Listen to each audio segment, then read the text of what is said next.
Welcome to This Explainer. Today, we're diving into something that is going to completely flip how you view failure, setbacks, basically those moments when your plans just totally fall apart. We're unpacking a really profound piece called When Doors Close, and it's all about the divine architecture of redirection. If you've ever felt stuck or, just unfairly treated by your circumstances, stick around, because this breakdown is going to give you an entirely new framework to process the whole shebang. So, have you ever felt betrayed by life? I mean, really think about it. Take a second and recall a moment when you gave it your absolute best. You played by all the rules, and yet life just seemed to completely turn its back on you. We all know that deep, sinking sting of giving it our all only to have a door slammed right in our face. It's a totally universal human experience. But today, we're going to reframe what that slamming door actually means. Okay, let's dive into this with our first section, the sting of rejection. Let me introduce you to Ishan.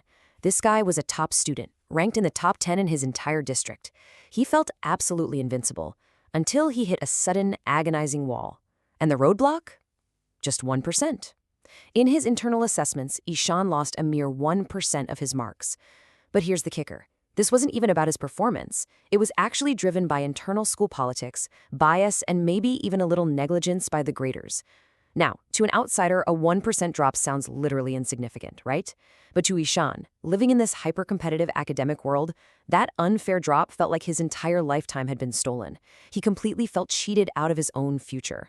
Because of this tiny, agonizing failure, his father made a really swift decision.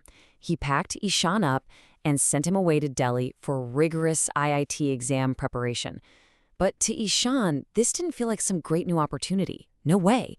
It felt like exile.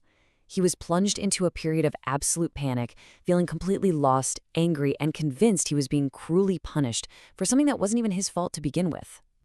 Which brings us to Section 2, Rejection as Divine Redirection. Now, what's really interesting about this next part is how the narrative shifts. Years later, Ishan meets a mentor named Dev, and Dev completely flips the script. He helps Ishan realize that those harsh, lonely streets of Delhi didn't break him. They built him. Dev shares this incredibly profound philosophy. He says, life is not in the business of punishment. It is in the business of positioning. Man, what an incredible shift in perspective, right? Dev explains that closed doors are actually invitations, not curses. What feels like a brutal, unfair betrayal is just life's way of positioning you for where you truly need to be. And Dev uses this beautiful, really grounding metaphor to drive the point home. He says, consider the seed. When the earth covers it, that is not its death. It is its preparation. I want you to think about that the next time you face a massive setback. When you fail, it really feels like you're being buried alive in the dark, doesn't it? But what if that heavy darkness is actually the rich soil required for your growth? Without the dirt closing in all around it, a seed can never grow into a tree. In a very real way, your failure is your soil. So the absolutely crucial shift here is moving your mindset from punishment to positioning. Think about it. When we view a setback as a punishment, we just stay trapped. We wallow in bitterness and anger, exactly like Ishan initially did when he got shipped off to Delhi. But when we view it as positioning, what we understand that life is simply whispering, not this way, my friend, another path awaits. It's not a dead end at all. It's just a detour sign. Moving on to Section 3, the science of setbacks, let's actually look at the concrete psychology and brain science that validate this whole idea. Believe it or not, psychologists actually have a specific term for this exact phenomenon. They call it rejection redirection. It's kind of a strange name, but it brilliantly describes the concept where setbacks quietly point individuals toward a better fit or a truer calling. It shows how the universities we miss out on, the exams we bomb, or the jobs we get passed over for aren't just empty losses. They are active guiding forces physically pushing us toward a space where our specific talents are actually needed. And this goes even deeper into brain science with something called counterfactual thinking. This is basically the mind's fascinating ability to simulate new paths and draw alternate routes the very second a current path gets blocked. It's like our brain acts as an inner cartographer. The exact moment a hallway ends or a door gets locked, your brain instinctively starts drawing new maps.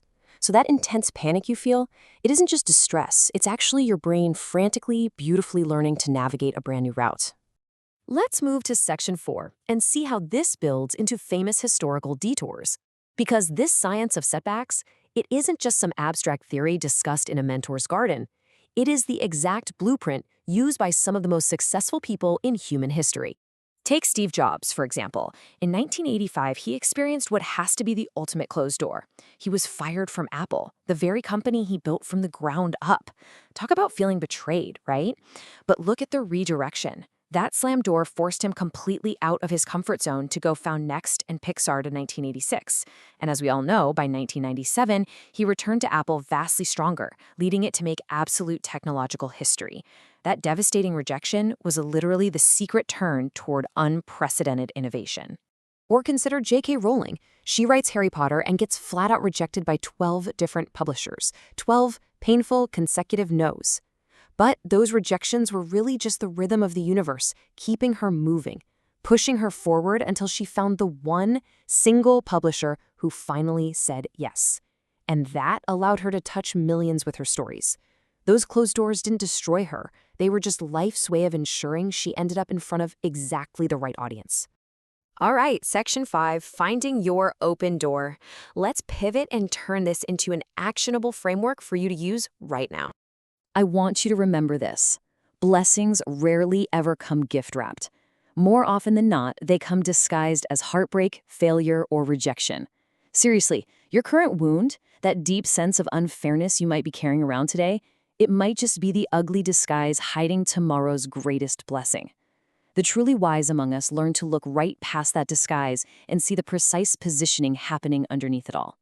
So here is your Pathfinder's key. It's a really practical, step-by-step way to trace your own detours.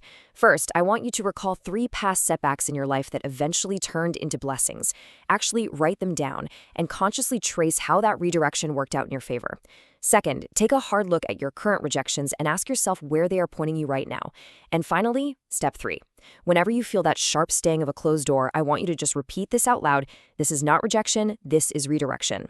I'm going to leave you with this final lingering thought. If this is redirection, where might it be pointing you?